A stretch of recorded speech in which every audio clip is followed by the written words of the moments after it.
Imagine करें, आप China के एक जदीद शहर में एक नए अपार्टमेंट बिल्डिंग में शिफ्ट होते हैं। सब कुछ नया है, लग्जरी है, लेकिन कुछ दिनों बाद आपको एहसास होता है कि आपके नेबर्स कभी बाहर नहीं निकलते। उनकी खिड़कियों पर हमेशा काले पर्दे गिरे रहते हैं, उनके दरवाजे हमेशा बंद रहते हैं और वहां से ना किसी के बोलने की आवाज़ आती है, ना खाना पकने की खुशबू।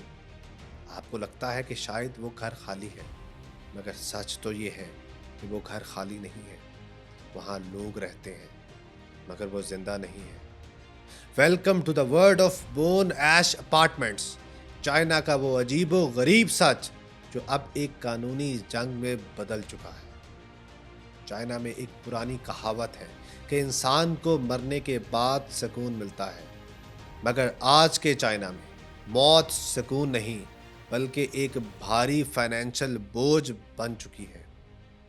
असल कहानी शुरू होती है कब्रिस्तान की जमीन से। चाइना के बड़े शहरों में कब्रिस्तान में जगह कम हो रही है और जो जगह बची है उसकी कीमत इतनी ज्यादा है कि एक आम आदमी अपनी पूरी जिंदगी की कमाई से भी वहां एक कब्र नहीं खरीद सकता।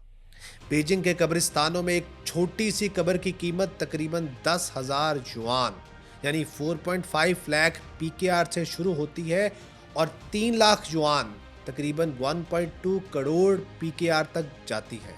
सिर्फ इतना ही नहीं, मौत के बाद मिलने वाली ये जगह हमेशा के लिए आपकी नहीं होती। ये सिर्फ 20 साल की लीज पर मिलती है।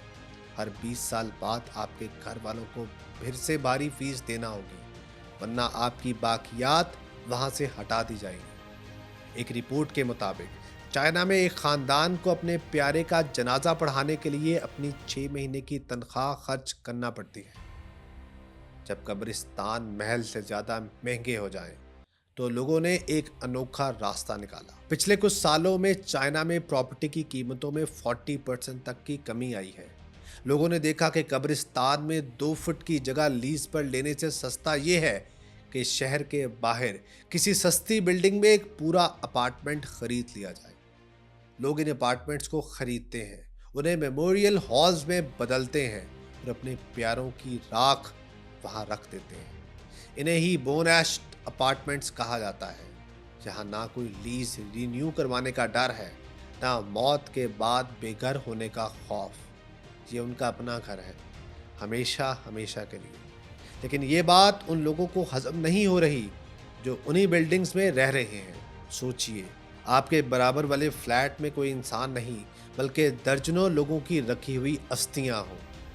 ये खौफ और बेसुकूनी का एक नया जरिया बन गया है। अब चाइनीज हुकूमत ने इस सिलसिले को रोकने का फैसला किया है। एक नया कानून मुतारिफ करवाया जा रहा है जो सख्ती से मना करता है कि कोई भी रेजिडेंशियल अपार्टमेंट राख रखने की जगह के तौर पर इस्तेमाल नहीं हो सकेगा।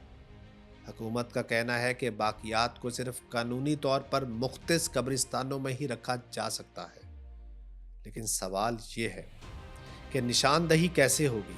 हुकूमत कैसे जानेगी कि किस बंद दरवाजे के पीछे लोग रह रहे हैं और किसके पीछे सिर्फ यादें दफन है?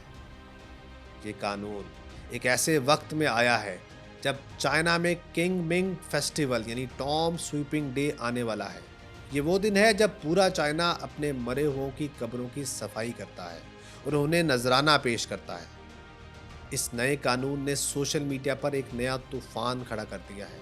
लोग पूछ रहे हैं, अगर हुकूमत कब्रिस्तान सस्ता कर दे तो हमें अपार्टमेंट्स का सहारा क्यों लेना पड़ेगा? एक सारिफ ने लिखा, हमें जिंदा रहने के लिए भी जगह खरीदनी पड़ती है और मरने के बाद भी क्या हमें कहीं मुफ्त सुकून मिल सकता है? लोगों का कहना है कि हुकूमत असल मसले यानी महंगी जमीन को हल करने की बजाय उसके अपार्टमेंट्स को बैन कर रही है।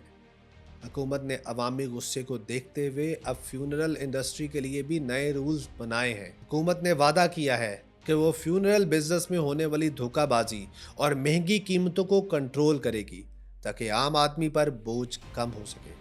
लेकिन जब तक कब्रिस्तानों में जगह सस्ती नहीं होती, ये बोन ऐश अपार्टमेंट्स का सिलसिला शायद छुपते छुपाते चलता रहेगा।